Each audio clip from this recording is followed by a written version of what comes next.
tertimbun material tanah, 3 penambang ditemukan meninggal dunia oleh tim SAR gabungan. Korban yang tertimbun sejak hari Jumat yang lalu berhasil dievakuasi pada Senin dini hari.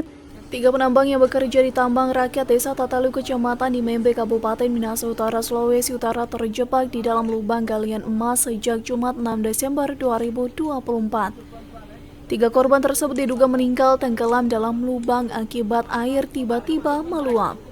Dari 3 korban tersebut, salah satu dari mereka bernama Ofka Watulingas yang berhasil dievakuasi Basarnas pada Minggu 8 Desember, sementara 2 lainnya, yakni Edwin Kawengian, warga Lowian, Minahasa Selatan, dan Taufik Popalo, warga Bola Mongondo, ditemukan pada Senin 9 Desember dengan kondisi sudah tak bernyawa. Proses evakuasi terhadap 3 korban di pertambangan Tatalu pada hari kemarin telah terevakuasi 1 korban dini hari kurang lebih jam 1 atas nama Ofka Watulingas.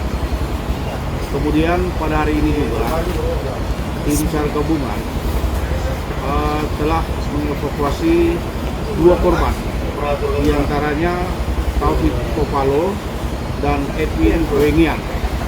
Terevakuasi juga dini hari. Informasi 3 korban yang meninggal tersebut langsung dibawa ke Rumah Sakit Maria Walanda Maramis, kemudian jenazah dibawa ke rumah duka oleh keluarga untuk disemayamkan.